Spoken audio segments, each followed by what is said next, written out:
Howdy y'all, welcome back to Gunsnbbq.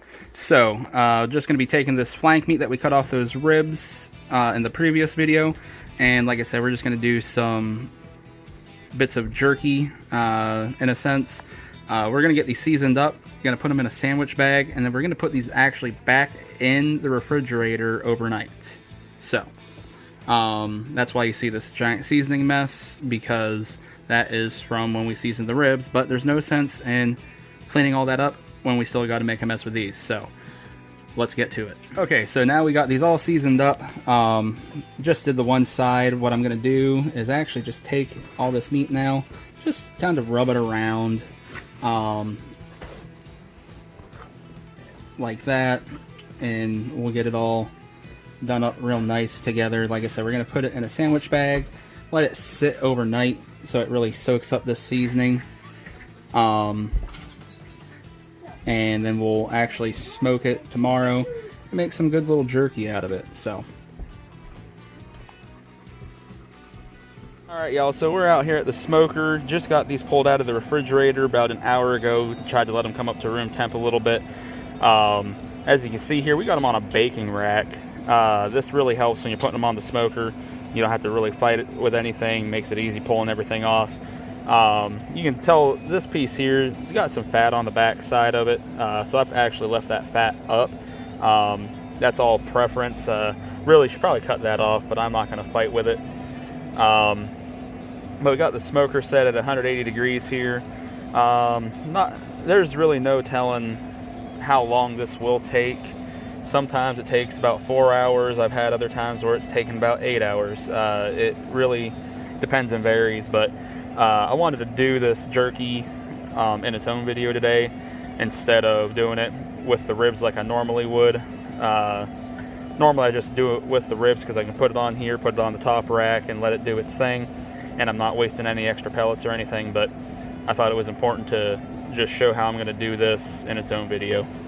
Alright, so now we got it on the smoker. Like I said, we're set at 180 degrees. We're just going to let this roll. Really all you're going to be checking is to see how dried out this is getting as it cooks. So we'll probably come out in a couple hours, take a peek at her real quick, see how it's looking, and I'm willing to bet we're just going to close her back up, like I said, at least 4 hours, if not longer. So see you back soon. Alright y'all, so we're back, just taking a quick look at the jerky here. Things are looking pretty good. Probably going to be another couple hours. It's starting to dry out, but still feel some moisture there. You can see the moisture sitting on the top a little bit. So once this is all dried out the way we want, also I don't like my jerky to be like a potato chip where I can break it and really have to chew on it. I like a little bit of texture to my beef, so that's how mine will be done.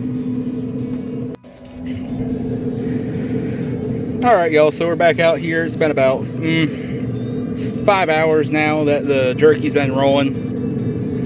Just came out to check it again. Still a bit moist, wanted to be a little bit drier. Looking pretty good. Like I said before, there's really no set time. It's just you got to listen to the meat and it will tell you when it's done. So we're just going to let it keep rolling and do its thing. Alright, so the jerky's all done. I'm just going to pull this rack off here real quick. It's been sitting on here for a few. It's not like I just, grabbed a hot rack and pulled it off. But everything's pretty well dried out. Not like where it's going to be disgusting or anything, just, for jerky. It took probably about 7.5 hours. Part of this is because it's so thick. Normally you'd be cutting jerky thinner, but we didn't really prep this at all. We just threw it on the rack after cutting it off the back side of the spare ribs. It's kind of a faux jerky, I guess you could say. Now, when you go to bag this up or anything, make sure that you put it in the plastic bag at room temperature, not when it's hot, fresh off the smoker or anything, or else you're going to build up some moisture inside that bag from steam and everything. Now this isn't salt cured or anything like that. I don't know if I would trust leaving it out for a week or anything like that. But honestly, if this is just a little appetizer type thing for you and whoever you're making ribs for, it's not like it's a giant plethora of jerky. So to recap with this real quick, it's just the skirt meat that's on the back side of the spare ribs, or even St. Louis cuts sometimes. Threw them on the Traeger at 180 degrees, let them roll for, like I said, I think it's been about 7 hours now, and they're just now done.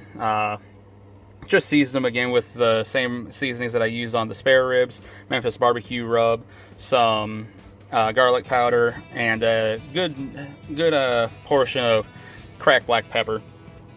Really good, gives a good bite to the jerky. Smoked it with cherry pellets, I should say, because, well, we just did it on the Traeger, not on the stick burner. But yeah, let's say it's just a nice little snack. You could leave it on the ribs if you wanted, but it doesn't cook real well on the back of the ribs, and like I said, it makes a nice snack for you and your guests, and makes you look, look all cool, because people are like, oh yeah, jerky, that's great. So maybe it's something to keep in mind next time. If you'd like to cut off that skirt meat and grind it up into sausage, well, more power to you, but I don't make my own sausage or anything, at least not yet, so I just, like I said, turn it into jerky. Also, you could just cut this off and refreeze it, and once you have a bunch of it build up, again, you can just do a giant batch of jerky if you wanted. But anyways, thank you guys for watching. If you haven't done it yet, please hit that subscribe button. Keep your guns firing, your smoker smoking, and I'll catch you all next time.